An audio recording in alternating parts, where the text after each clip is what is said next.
اور اللہ کی بڑی بڑی نعمتیں خرید سکتے ہیں۔ سبحان اللہ، میزان کے آدھے پلے کو بھر دیتا ہے۔ الحمدللہ، میزان کے آدھے پلے کو بھر دیتا ہے۔ ہم یہ حدیث سنتے ہیں فضائل اعمال، سن کر ہی چھوڑ دیتے ہیں میزان کا پلہ۔ کیوں؟ اس لیے کہ ہم نے پلہ دنیا کا دیکھا ہے، پلڑا جو ہے ہم نے دنیا کا دیکھا ہے۔ میزان عدل ایسا ہے، آپ ساری کائنات کو سمیٹ کر کے اس پر رکھ سکتے ہیں، وہ سما سکتا ہے۔ دنیا اور دنیا میں جتنی بھی چیزیں ہماری وسعت میں ہے، پورے اس کے اندر آ جائے گا۔ بڑا بھی ہوگا، چھوٹا بھی ہوگا۔ وہ میزان عدل جو نتیجہ پیش کرے گا، رکھتے ہی عمل کے جو کیفیت، رزلٹ، نتیجہ جو پرچی پیش کرے گا، اتنا خطرناک ہوگا ہم تصور بھی نہیں کر سکتے۔ یہ سب تولتا ہے کیا؟ ہمارا ایک عمل ہے، 2 رکعت نماز ہم نے یہاں ادا کی، مغرب سے بعد سنت نمازیں ہم نے 2 رکعت پڑھی۔ سنت نماز کے بعد 6 رکعت اوابین کی نماز ہم نے ادا کی۔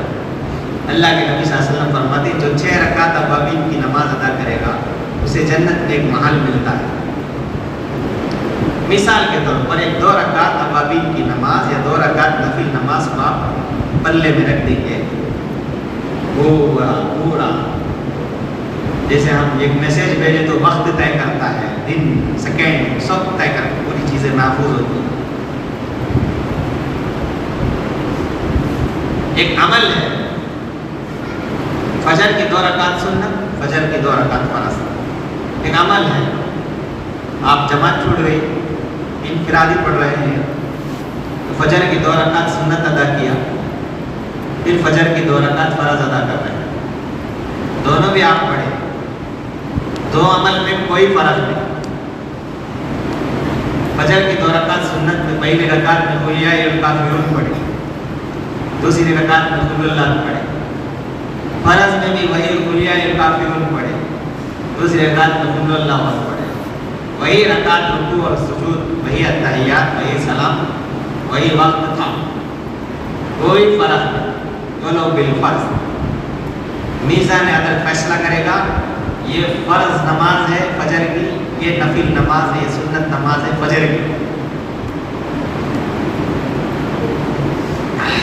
اسے اور زیادہ سمجھانے کے لیے ہم دنیاوی مثال کا استعمال کر سکتے ہیں۔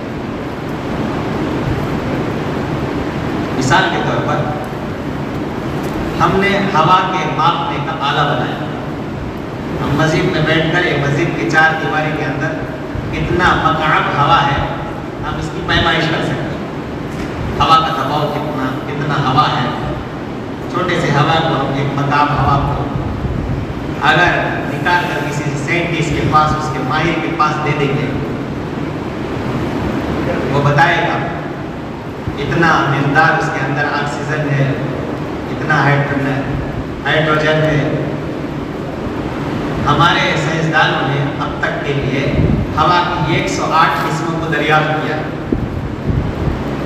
یہ ہیلیم گیس ہے، یہ نائٹروجن گیس ہے، یہ ہائیڈروجن گیس ہے، یہ آکسیجن ہے، یہ فلاں ہے، یہ فلاں ہے، یہ فلاں ہے، یہ فلاں ہے۔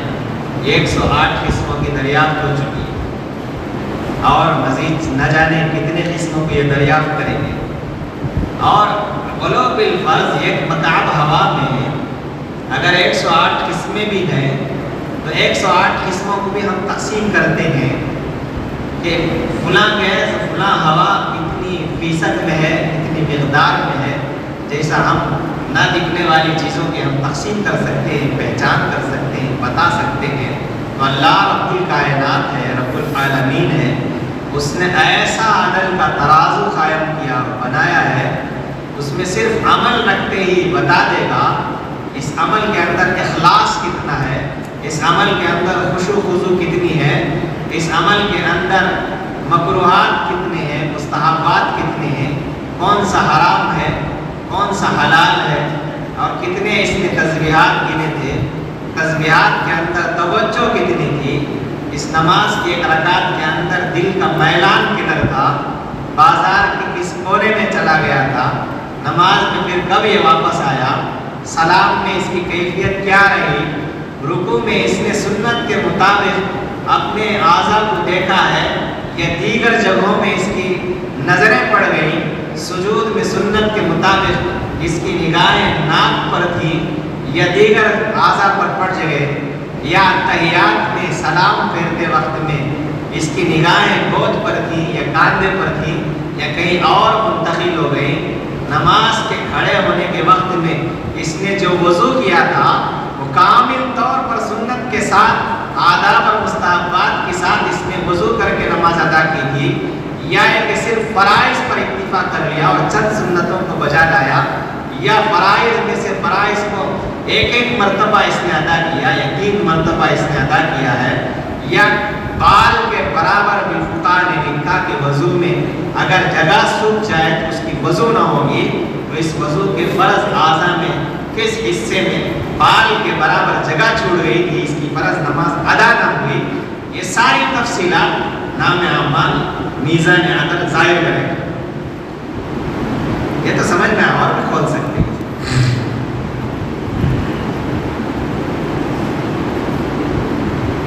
پورے زندگی کے حالات کو کھولے گا، رکھے گا، بازار میں گھوما پھرا، کتنی مرتبہ اس کی نگاہیں نیچی رہی، کتنی مرتبہ اس کی نگاہیں بھٹک گئی، خیالات محفوظ ہیں، ریکارڈڈ ہیں، دل میں خیال اللہ کا آیا، دل میں خیال اللہ کا نہیں آیا، دل کی نگرانی، کچھ اعمال ایسے ہوں گے فرشتوں کو بھی محسوس نہیں ہوگا یہ عمل ہو رہا ہے، قیامت کے دن میزان عدل میں اللہ وہ عمل بھی رکھے۔ دیکھو یہ بھی ایک عمل ہے بندوں کا جو فرشتوں کے علم سے باہر ہے۔ کیا ہے؟ رات کی تنہائی میں کبھی سوتے سوتے دل میں اللہ کو یاد کر لیا تھا، فرشتے سوچ رہے ہیں کہ یہ سو رہا ہے، ابھی یہ بیدار نہیں ہوا، اندر ہی اندر سے اس نے اللہ کو یاد کیا ہے، وہ عمل کا اجر اتنا بڑا ترازو کا پلہ بھر رہا ہے۔ اب وہاں سمجھ میں آئے کہ شیخ الحدیث رحمۃ اللہ علیہ نے جو حدیث بیان کی، سبحان اللہ میزان کے پلے کو بھر دیتا ہے، الحمدللہ زمین و آسمان کے خلا کو بھر دیتا ہے، وغیرہ وغیرہ۔ کیا ہماری تمنا نہیں ہوگی ہمارے اعمال بھرے ہوئے ہوں؟ کیا ہماری خواہش نہیں ہوگی جب ہم کسی عمل کی جزا کو دیکھتے ہیں، کسی عمل کا بدلہ دیکھتے ہیں کہ فلاں چیز اسے مل رہی ہے، تب ہمیں پڑھنے کا شوق ہوتا ہے، فلاں کر رہے ہیں، فلاں مل رہا ہے، فلاں مل رہا ہے۔ نتائج، چونکہ نتائج جو ہیں ہمارے ذہنوں سے دور ہے، معلوم نہیں ہے نا، اس لیے کہتے ہیں استحضار ہو نمازوں کے اندر، تلاوت کے اندر اخلاص کا وزن ہوتا ہے۔ اخلاص دل کی کیفیت کا ایک نام ہے۔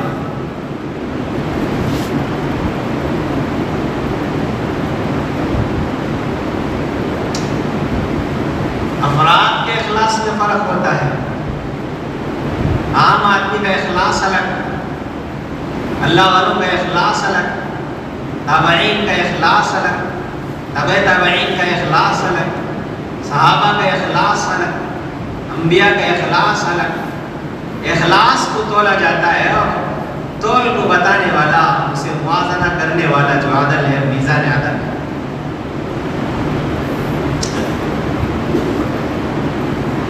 ہائے ہائے،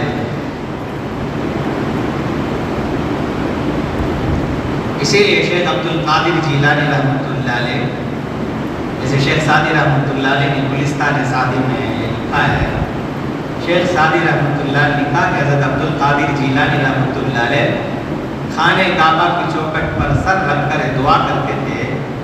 ایک مرتبہ آپ نے دعا کی، یا اللہ مجھے قیامت کے دن جب اعمال تقسیم ہوگا، جزا دیے جائیں گے، اس وقت میں مجھے اندھا بنا کر اٹھا دے، تاکہ جو لوگ جن کو بھی جو منازل، مراتب، مقامات، نیکیاں جو بدلے ملیں گے، میں اسے دیکھ نہیں سکتا۔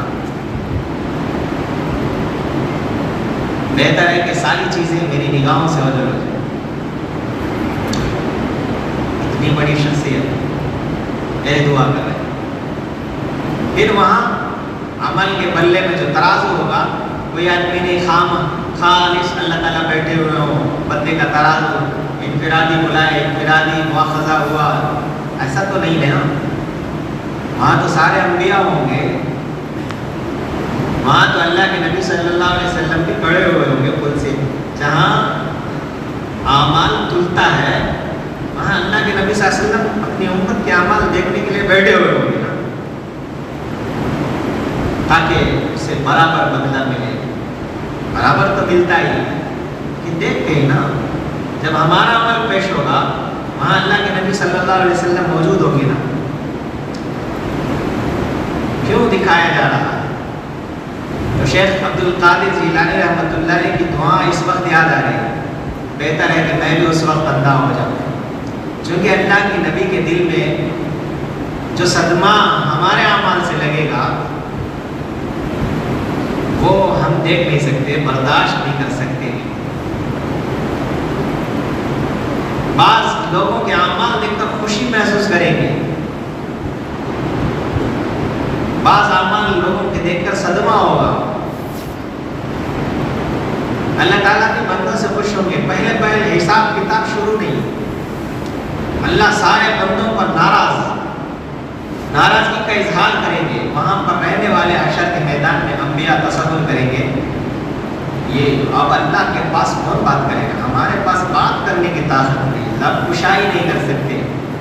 انبیاء ڈر رہے ہیں اپنے گناہوں کو یاد کر کے۔ گناہ تو نہیں ہے ان کی زندگی میں ہوئے، ان کے کچھ بھول ہیں، کچھ لغزشات ہیں، گناہ بڑے بڑے گناہ سمجھ رہے ہیں نبی، اور میں فلاں وقت میں فلاں کام کیا تھا، کہیں اس کا مواخذہ کر دے میں پھنس جاؤں۔ حساب کتاب کسی مخلوق کا، کسی انسان کے، کسی فرد کا شروع نہیں، ناراض نہیں۔ اللہ کے نبی صلی اللہ علیہ وسلم اللہ تعالیٰ کو خوش کرنے کے لیے، غصہ ٹھنڈا کرنے کے لیے سجدے میں گر جائیں گے، روئیں گے روئیں گے۔ اس وقت اللہ کے ذات اور صفات کے تعلق سے ایسی تعریف کریں گے، ایسی تعریف جو اللہ الہام کریں گے، القاء کریں گے۔ 7 دن 7 رات کا وقت، وہ ایک ہفتے کا وقت مکمل گزر جائے گا۔ پھر اللہ تعالیٰ فرمائیں گے ارفع راسک یا محمد سل تعطا اشفع تشفع، اے محمد صلی اللہ علیہ وسلم آپ سر اٹھائیے، سوال کیجئے دیا جائے گا، شفاعت کیجئے سفارش قبول کی جائے گی۔ تو اللہ کے نبی صلی اللہ علیہ وسلم بندوں پر، اپنی امت پر ایک نظر ڈالیں گے، کسے حساب و کتاب کے لیے پیش کرنا۔ مسئلہ بڑا ہی گمبھیر اور کٹھن ہے، اس وقت کی حالت ہے، اسے پیش کریں گے۔ حضور اکرم صلی اللہ علیہ وسلم حدیث میں آیا، شارحین نے تشریحات میں لکھی، سیدنا ابو بکر صدیق رضی اللہ عنہ کو سب سے پہلے اللہ کے سامنے پیش کریں گے۔ ابو بکر جاؤ اللہ کے سامنے اپنا حساب و کتاب پیش کرو۔ جب حضرت ابو بکر صدیق رضی اللہ عنہ پر اللہ تعالیٰ کی نظر کرم پڑے گی تو اللہ کا پورا غصہ ٹھنڈا ہو جائے گا۔ صدیق آؤ، پورا غصہ ٹھنڈا ہو۔ انہوں نے سوچنے کی بات ہے اپنی زندگی میں کیسے عمل کیے ہوں گے کہ ابو بکر رضی اللہ عنہ جس پر اللہ راضی ہو جائے، جس سے اللہ کا غصہ ٹھنڈا ہو جائے، جس سے انبیاء کے دلوں کو یہ خوشی ملے، یہ فرحت ملے گی کہ اللہ کا غصہ ٹھنڈا ہو گیا، اب تو کوئی آگے بڑھ رہا ہے۔ حساب و کتاب ہوگا، نبی کے سامنے ہوگا، میزان عدل ہوگا، نبی کے سامنے ہوگا۔ یہ اس وقت کے لیے آپ تعجب کر رہے ہیں، وہ اس وقت ہوگا۔ بلکہ سعید بن المسیب رحمۃ اللہ علیہ فرماتے ہیں ہفتے میں 2 مرتبہ روزانہ میرے اور آپ کے اعمال اللہ کے نبی کے سامنے پیش کیے جاتے ہیں۔ ہر پیر اور جمعرات کے دن اللہ کے نبی کے سامنے ہمارا پورا عمل پیش کیا جاتا ہے. فلاں ابن فلاں نے، فلاں کا رہنے والا، فلاں کا بستی والا، فلاں نے اے رسول اللہ اتنے اعمال کیے، اتنے گناہ اس نے کیے، اتنے نیکیاں اس نے کی. وہاں تو روزانہ خوش ہوں گے، وہاں تو آپ کو تکلیف ہوگی.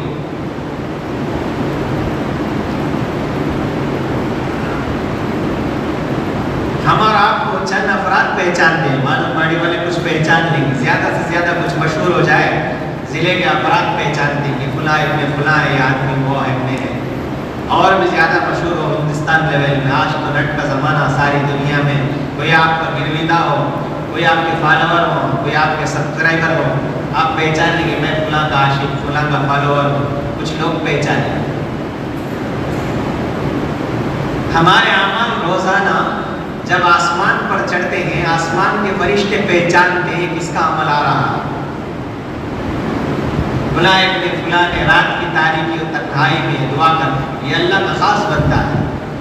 ہم مر کر جائیں گے، میں مر کر جاؤں گا، وہ لوگ خوش ہو جائیں گے. زندگی بھر کا عمل جسے ہم دیکھ رہے تھے وہ عمل والا آ جا رہا ہے. امام بخاری رحمۃ اللہ علیہ کا جس رات انتقال ہوا، اس رات بخارا اور بلخ کے سارے علماء نے خواب دیکھا. آپ کے سوانح حیات میں لکھا ہے سارے علماء بڑے بڑے محدثین اس زمانے میں انہوں نے خواب دیکھا. کیا خواب دیکھا؟ جنت کے باہر حضور صلی اللہ علیہ وسلم کھڑے ہو کر کسی کا انتظار کر رہے ہیں. کوئی جھانک جھانک کر ایسا دیکھ رہے ہیں. وہاں کے افراد نے پوچھا، دیکھنے والوں نے پوچھا، یا رسول اللہ جنت کے دروازے کے باہر کھڑے ہو کر کس کا انتظار کر رہے ہیں؟ اللہ کے نبی نے فرمایا آج بخاری آ رہا ہے، آج بخاری آ رہا ہے. اتنا فخر سے انتظار کر رہے ہیں، اتنے منتظر ہیں. ہم بھی کبھی ایسا تو بننا چاہیے کہ اللہ کے نبی ہم پر فخر محسوس کریں، ہمارے اعمال سے خوش ہوں، اللہ تعالیٰ کی ذات خوش ہو. مگر ہمارا عمل ایسا ہوگا، چونکہ ہمارے اعمال میں زندگی کی ابتدا سے لے کر انتہا تک جو ہوں گے، ہمارے اعمال میں عمل کم ہوگا، فضولیات بھرے ہوئے ہوں گے. فضول کام، فضول کام، فضول کام، فضول کام، کھانا فضول، اٹھنا فضول، بیٹھنا فضول، باتیں فضول، میٹنگ فضول، کام کاج فضول، بیکار بیکار بیکار بیکار. گویا پورے کچرے بھرے ہوئے، گھر کی صفائی نہیں ہوئی ہے. اگر توبہ استغفار کرتے، رونا دھونا ہوتا، اللہ کو مناتے، آخرت کی تیاری کرتے، تو گھر کا کچرا تو کچھ صاف ہوتا تھا. گھر کا جائزہ تو لے لیتے ہیں. آج ہر ایک پسند کرتا ہے میرا گھر ایسا ہو، عالیشان ہو، فلاں ہو، فلاں ہو، فلاں ہو. ہم نے کبھی باطن کی کچرے کو بھی صاف کیا؟ ہم نے کبھی توبہ استغفار کے ذریعے سے اپنے اعمال کو، برے اعمال کو رخصت کیا؟ سارے کچرے صاف ہو گئے. اس کی تو کوشش ہونی چاہیے نا. ہم دنیا میں کامیاب اس کو کہتے ہیں جو اچھی شادی کر لے، اچھا پوزیشن بنا لے، بینک بیلنس جمع کر لے، بچوں کی شادی کر دے، اب ختم ہو گیا، بس ایک حج کر لیا، عمرہ کر لیا، میں رخصت ہو گیا. نہیں نا، یہ غلط تصور ہے جو غلط آدمیوں کی صحبت سے ہمارے دلوں میں آ گئی. یہ غلط تصور ہے جو مستورات کی طرف سے ہمارے ذہنوں میں آ گئی باتیں.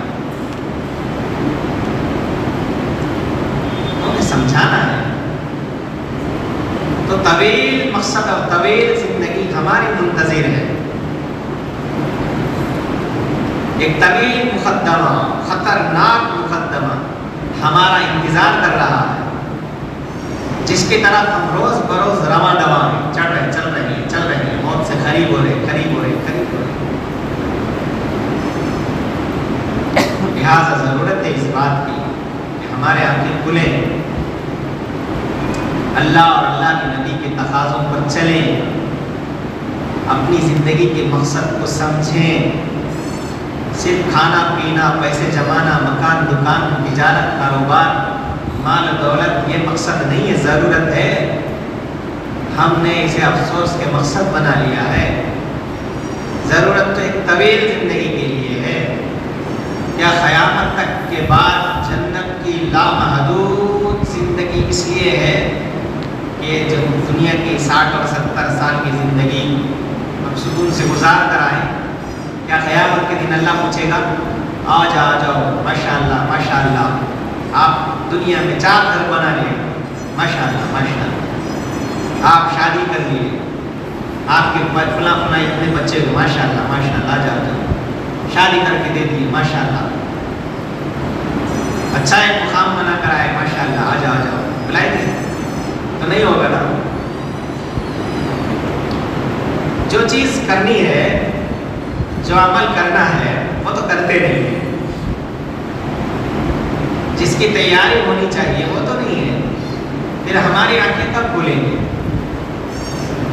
اس لیے بہتر ہے کہ ہماری آنکھیں کھلیں، اللہ کے پاس جا کر پہنچیں گے کہ اللہ کیا کی غفلت میں دنیا میں زندگی گزار کر ہمیں آ گئے، پھر بھی ایک مرتبہ چانس دیا اور ایک چانس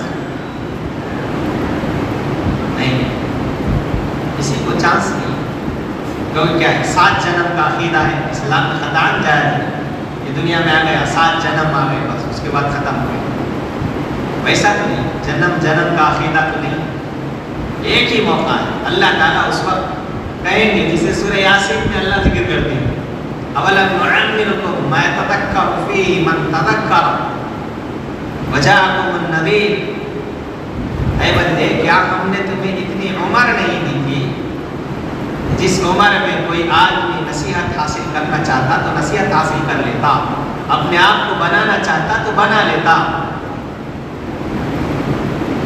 وجاءکم النذیر تمہارے پاس ڈرانے والے بھی آئے، مفسرین نے لکھا جاءکم النذیر میں انبیاء آ کر بات سمجھائے، اولیاء آ کر بات سمجھائے، صحابہ تابعین تبع تابعین ساری چیزوں کی حالت بات سمجھائے، حتیٰ کہ فرمایا انسان کے جسم پر نکلنے والے اس کے سر کے بال اگر سفید بھی ہو گئے ہیں وہ بھی نذیر میں داخل ہے کہ تیری عمر ختم ہو گئی، بڑھاپا تیرے اندر آ گیا، یہاں تک کہ لکھا کسی کو نواسا پیدا ہو گیا، نواسی پیدا ہو گئی وہ بھی نذیر ہے، اے انسان اب تیرا وقت ختم ہو رہا ہے، پوتا پیدا ہو گیا، پوتی پیدا ہو گئی، یہاں تک کہ شارحین نے لکھا کسی انسان کو بخار بھی آ گیا، یہ بھی نذیر کے اندر داخل ہے، تنبیہ کر رہا ہے ایک نہ ایک دن تو ختم ہو جائے گا، ہر دن 24 گھنٹے میں ایک مرتبہ اللہ ساری دنیا کو اندھیرا کر دیتے ہیں، ڈبا دیتے ہیں، چڑھتا ہوا سورج ڈوب جاتا ہے، یہ کہتا ہے اپنے زبان ہاتھ سے یہ دنیا فانی ہے، دنیا کی ہر چیز یہ گواہی دے رہی ہے کہ ایک دن ہر چیز ختم ہونے والی ہے، سب نذیر، یہاں تک کہ جماعت والے بھی گھر گھر در در جا کر دروازہ مار کر ٹوٹیاں پکڑ کر جو بات سمجھاتے ہیں یہ لوگ بھی نذیر کے اندر داخل ہیں۔ اللہ تعالیٰ یہ مواقع فراہم اس لیے کرتے ہیں کہ بندہ سمجھ جائے، اس کی عقل ٹھکانے پر لگ جائے، اس کی آخرت کو یہ سمجھ لے دنیا کے مقصد نہیں کہ ضرورت کی چیز ہے، یہ امتحان کا ہے، آخرت کو بنانے کا ایک میدان ہے، ایک عمل ہے، سنت و شریعت کے مطابق زندگی ہو، اس کے لیے زندگی، اس کے لیے سب تیار ہے نا بھائی، اس لیے بلاتے ہیں، جماعتوں میں نکالتے ہیں تاکہ ہماری آخرت سنورے سدھرے، ہمارا اعمال بنے، بگڑے ہوئے اعمال بن جائے، الجھے ہوئے اعمال سلجھائیں، اللہ تعالیٰ سے روٹے ہوئے اسے منائیں۔ ہم نے کئی راتیں بغیر تہجد کے صرف کر دی، پھر اللہ تعالیٰ کے سامنے منائے، گڑ گڑائے، چونکہ اللہ تعالیٰ کا جو توبے کے دروازے ہمیشہ کھلا رہتا ہے، خصوصیت کے ساتھ راتوں پر اللہ اپنا دربار کھلا رکھتے ہیں کہ بندے کا عمل جائے۔ تو اس کے لیے میں کہ دعوت و تبلیغ کی محنت جماعت بندی، گروپ بندی نہیں ہے، بلکہ لوگوں کو سنت و شریعت کے مطابق زندگی میں لانے کے لیے ایک کام ہے، اس لیے تیار ہے نا انشاءاللہ، دیر کے لیے، دور کے لیے،